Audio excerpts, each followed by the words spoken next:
Perkenalkan, nama saya Dila Yulianti, NPM 2103021009 dari jurusan Perbankan Syariah, kelas B, Universitas IAIN Metro Lampung. Langsung saja pada presentasi kali ini. Yang pertama, abstrak. Salah satu strategi pemerintah dalam mewujudkan kesejahteraan masyarakat adalah memajukan aspek kehidupan ekonomi. Pengembangan ekonomi pun dapat dilakukan dengan berbagai strategi, yaitu sektor pembangunan di bidang ekonomi merupakan masalah sentral dalam pembangunan dalam suatu negara. Yang tanpa didukung oleh ekonomi yang kuat, mustahil bagi suatu negara itu dapat melakukan pembangunan di bidang yang lain secara baik dan sempurna. Nah, begitu pula pada perekonomian pada masa pemerintahan dinasti Umayyah secara umum sudah mulai meningkat dibanding dengan masa sebelumnya. Sistem ekonomi Bani Umayyah adalah kelanjutan dari sistem ekonomi Islam pada masa Khulafaur Rasyidin. Daulah pada masa Bani Umayyah yang berkuasa kurang lebih selama 90 tahun juga telah memberikan kontribusi yang besar dalam pembangunan peradaban Islam di dunia. Ada beberapa faktor yang menjadi penyebab kemajuan dan sistem ekonomi secara garis besar, yaitu pada bidang perdagangan, pertanian, industri, reformasi fiskal, dan pembuatan mata uang. Pada masa pemerintahan Bani Umayyah, berkembanglah perdagangan dan perekonomian, teraturnya pengelolaan pendapat negara yang didukung oleh keamanan dan ketertiban yang terjamin, bahwa masyarakat meningkatnya kemakmuran. Dahuluan, salah satu strategi pemerintah dalam mewujudkan kesejahteraan masyarakat adalah memajukan aspek kehidupan ekonomi dalam suatu negara tersebut. Pembangunan dan pengembangan ekonomi dapat dilakukan dengan berbagai strategi. Sektor pembangunan di bidang ekonomi merupakan masalah dalam suatu pembangunan negara tersebut. Dan pada materi ini, dinasti Umayyah berdiri ketika Muawiyah dan bin Abi Sofyan memproklamasikan dirinya sebagai khalifah pengganti Ali bin Abi Thalib pada masa 661 Masehi. Nama Bani Umayyah dalam bahasa Arab berarti anak turun Umayyah, yaitu Umayyah bin Abdul Samsh. Ia adalah salah satu pemimpin dari kabilah suku Quraisy. Pasca pemerintahan Khulafaur Rasyidin atau setelah Khalifah Ali bin Abi Thalib, Khalifah Rasyidin keempat menjadi Daulah Bani Umayyah. Ini dicatat sejarah syarat instrik sehingga patut dicermati dan dikaji lebih mendalam. Tidak hanya itu, pergulatan politik yang terjadi pada awal berdirinya Daulah Bani Umayyah hingga berkembang dan berubah sistem khalifah menjadi daulah yang sangat menarik untuk ditelaah. Nah, dari sinilah konversi model pemerintahan dari demokratis menjadi monarki dimulai. Namun, kita juga tidak dapat menutup mata meskipun terdapat berbagai persoalan yang terjadi pada waktu itu. Daulah Bani Umayyah yang berkuasa lebih kurang selama 90 tahun juga telah memberikan kontribusi yang sangat besar dalam membangun peradaban Islam di dunia. Banyak kemajuan yang telah tergores dalam peradaban Islam oleh Daulah Bani Umayyah, di antaranya bidang politik, pemerintahan, militer, sosial kemasyarakatan, pendidikan, kesenian, pemikiran, filsafat, dan pemahaman keagamaan khususnya ekonomi. Dalam kesempatan ini kami akan membahas mengenai perkembangan ekonomi pada masa Daulah Bani Umayyah yang di dalamnya membahas mengenai perkembangan dan tumbuh pada masa daulah tersebut. Salah satu contoh pada masa pemerintahan Abdul Malik, perkembangan perdagangan dan perekonomian, teratur pengelolaan pendapatan negara yang didukung oleh keamanan dan ketertiban yang terjamin telah membawa masyarakat pada tingkat kemakmuran. Pada pembahasan yang pertama, sejarah pemerintah Bani Umayyah. Periode negara Madinah terakhir dengan wafatnya Khalifah Ali bin Abi Thalib. Tokoh yang naik ke panggung politik dan pemerintahnya adalah Muawiyah ibni Abi Sufyan, gubernur dari wilayah Syam sejak zaman Khalifah Umar. Muawiyah ibni Abu Sufyan adalah khalifah pertama pada masa dinasti Umayyah. Terbentuk secara resmi pada tahun 661 Masehi atau 41 Hijriah. Peristiwa ini setelah Hasan ibni Ali dibaiat oleh pengikut setia Ali. Hasan ibni Ali memiliki sikap yang dikenal dengan tahu persatuan, al-jama'ah. Sosok Muawiyah dikenal sebagai seorang politikus dan administrator yang pandai. Kekhalifahan Umayyah itu adalah salah satu setelah Khulafaur Rasyidin dari 661 Masehi sampai 750 di Jazirah Arab dan sekitarnya, serta 756 sampai 1031 di Cordoba, Spanyol. Nama dinasti dirujuk kepada Umayyah bin Abd Asyams, kakek buyut dari Khalifah Bani Umayyah, yaitu Muawiyah bin Abu Sufyan. Beliau pada mulanya hanya gubernur Syam, akan tetapi setelah pembunuhan Khalifah Utsman bin Affan, maka situasi itu dimanfaatkan untuk melawan kekuasaan Ali bin Abi Thalib, sehingga timbulnya lah perang sivil. Kedua, tata politik dalam pemerintahan Bani Umayyah. Daulah Bani Umayyah telah mampu melakukan ekspansi yang sempat berhenti pada masa Ali. Tunisia dapat ditaklukkan.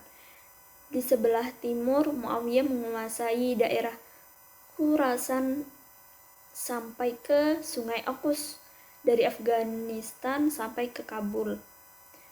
Angkatan lautnya melakukan serangan ke ibu kota Bizantium, Konstantinopel. Ekspansi ke timur yang dilakukan Muawiyah kemudian dilanjutkan oleh Khalifah Abdul al-Malik. Dia mengirim tentara menyeberangi Sungai Okus dan dapat berhasil menundukkan Balkh, Bukhara, Khawarizm, Fergana, dan Samarkand. Tentaranya bahkan sampai ke India dan dapat menguasai Balukistan, Sind, dan daerah Punjab sampai ke Multan. Ekspansi ke barat secara besar-besaran dilanjutkan oleh zaman Al-Walid ibn Abdul Malik. Masa pemerintahan Walid adalah masa ketentraman, kemakmuran, dan ketertiban. Umat Islam merasa hidup bahagia pada masa pemerintahannya yang jalan kurang lebih 10 tahun itu. Tercatat suatu ekspedisi militer dari Afrika Utara menuju wilayah barat daya benua Eropa yang pada tahun 711 Masehi. Setelah Aljazair dan Maroko dapat ditundukkan, Tariq bin Ziyad, pemimpin pasukan Islam, dengan pasukannya menyeberangi selat yang memisahkan antara Maroko dan benua Eropa dan mendarat di satu tempat yang sekarang dikenal dengan Gibraltar, Jabal Tariq. Tentara Spanyol dapat dikalahkan. Yazid bin Muawiyah bermaksud mencontoh monarki di Persia dan Bizantium. Dia memang tetap menggunakan istilah khalifah, namun dia memberikan interpretasi baru dari kata-kata itu untuk mengagungkan jabatan tersebut. Dia menyebut khalifah Allah dalam pengertian penguasaan yang diangkat oleh Allah. Seperti halnya peradaban Islam, politik Islam pun harus mendapat pengertian dan batasan yang jelas. Yang ketiga, kebijakan umum pada masa Bani Umayyah. Pada masa pemerintahan Umayyah berada di tangan Khalifah Abdul Malik bin Marwan, kurang lebih 12 tahun. Kondisi dinasti Umayyah ini relatif stabil. Kondisi ini terjadi karena adanya dukungan Al-Hajjaj, seorang panglima penakluk Mekah yang bertangan besi, memimpin wilayah sebelah timur yang merupakan provinsi yang sangat berbahaya dari segi keamanannya. Dari kerja keras dan kerjasama antara Abdul Al-Malik dan Al-Hajjaj ini menghasilkan pemerintahan yang kuat yang ditandai dengan meningkatnya anggaran pemerintahan untuk berbagai macam pekerjaan umum. Di antaranya adalah pembangunan prasarana dan masjid di berbagai provinsi. Yang terbesar adalah pembangunan Dome of the Rock, Kubah Al-Shahra di atas Masjid Al-Aqsa di Jazirum. Penggantian Khalifah Abdul Al-Malik adalah anaknya bernama Walid ibni Abdul Al-Malik yang mewarisi dua hal yang penting, yaitu yang pertama, kekayaan yang melimpah dari hasil berbagai penakluk. Yang kedua, mata uang Arab yang telah dibakukan. Di antara langkah yang dilakukan Walid ibni Abdul Malik, ia mempergunakan sebagai kekayaan negara untuk membenahi prasarana perkotaan dan pembangunan kesejahteraan lainnya. Pada sistem ekonomi dan fiskal pada masa Bani Umayyah. Reformasi administrasi keuangan negara pada masa pra-Islam, uang Romawi dan Persia digunakan Hijaz.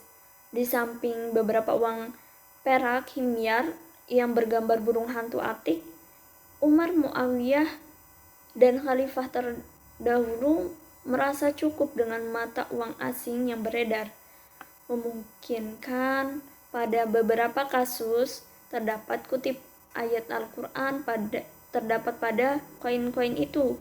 Sejumlah uang emas dan perak pernah dicetak sebelumnya pada masa Abdul Al-Malik, tetapi cetakan itu hanya tiruan dari mata uang Bizantium dan Persia. Pada tahun 695, Abdul Al-Malik mencetak dinar emas dan dirham yang murni hasil karya orang Arab. Wakilnya Irak, Al-Hajjaj, mencetak uang perak di Kufah pada tahun berikutnya. Di samping membuat uang Islam dan melakukan Arabisasi administrasi keejaan, Abdul Al-Malik juga mengembangkan sistem layanan pos dan menggunakan kuda Damaskus dan ibu kota lainnya. Selanjutnya, faktor kemajuan ekonomi pada masa Daulah Bani Umayyah. Yang pertama yaitu perdagangan. Setelah Daulah Umayyah berhasil menguasai wilayah yang cukup luas, maka lalu lintas perdagangan mendapat jaminan yang layak, baik melalui darat maupun laut. Yang kedua, pertanian dan industri. Dalam bidang Umayyah telah memberikan tumpuan terhadap pembangunan di sektor pertanian. Beliau telah memperkenalkan sistem irigasi yang bertujuan untuk meningkatkan hasil pertanian yang jauh lebih bagus daripada sebelumnya. Yang ketiga, reformasi fiskal. Pada masa Umar bin Abdul Aziz, beliau memiliki pandangan bahwa menciptakan kesejahteraan masyarakat itu bukan dengan cara mengumpulkan pajak, melainkan mengoptimalkan kekayaan alam dan mengelola uang negara dengan efektif. Dan yang terakhir, pembuatan mata uang. Pada masa Khalifah Abdul Malik bin Marwan, beliau membuat kebijakan untuk membuat mata uang sendiri dan mendirikan tempat percetakan di Idjar pada tahun 77 Hijriah atau 697 Masehi. Khalifah Abdul Malik mencetak dinar khusus ditulis dengan tulisan Kufi.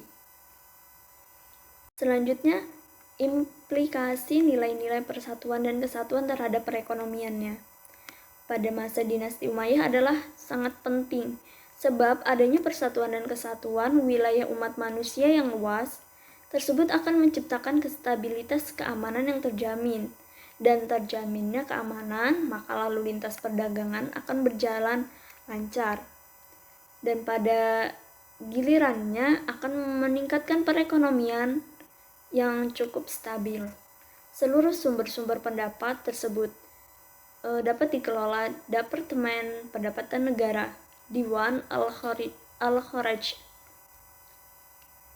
Sedangkan hasil pengumpulannya tersebut disimpan di Baitul Mal, kantor pembendaharaan negara. Teraturnya pengelolaan pendapatan negara yang didukung oleh keamanan dan ketertiban yang terjamin telah membawa masyarakat pada tingkat kemakmuran. Realisasi dari hasil penerimaan pajak di wilayah Syam tercatat 1.730.000 dinar emas dalam setahun. Khalifah Umar bin Abdul Aziz dapat melakukan berbagai kebijakan bersifat melindungi dan meningkatkan kemakmuran, taraf hidup masyarakat secara keseluruhan. Ia hanya mengurangi beban pajak yang dipungut oleh kaum Nasrani. Pajak yang dikenakan oleh non-muslim hanya berlaku pada 3 profesi, yaitu pedagang, petani, dan tuan tanah. Setiap wilayah ialah mempunyai wewenang pengelola zakat dan pajak secara sendiri-sendiri, dan tidak diharuskan menyerahkan upeti kepada pemerintah pusat. Bahkan sebaliknya, pemerintah akan memberikan bantuan subsidi kepada setiap wilayah. Dan sumber pemasukan negara berasal dari zakat, hasil rampasan perang, pajak penghasilan petani, dan hasil pemberian lapangan kerja produktif kepada masyarakat.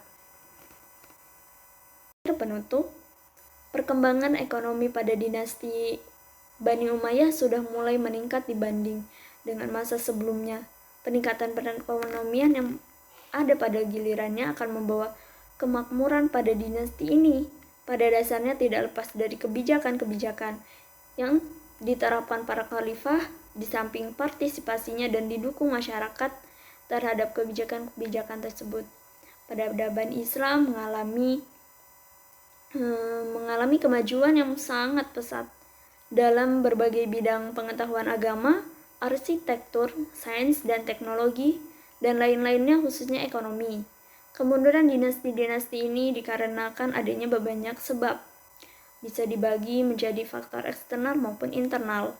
Ada beberapa faktor yang menjadi penyebab kemajuannya Daulah Umayyah secara garis besar, yaitu pada bidang perdagangan, bidang pertanian dan industri, reformasi fiskal, dan pembuatan mata uang. Sejarah pemikiran ekonomi Islam masa Rasulullah sampai masa kontemporer. Sedangkan faktor yang menjadi penyebab runtuhnya Daulah Umayyah adalah sistem pemerintahan yang turun-temurun, gaya hidup mereka yang bermewah-mewahan, terjadinya peperangan yang sangat panjang sehingga menyebab krisisnya ekonomi.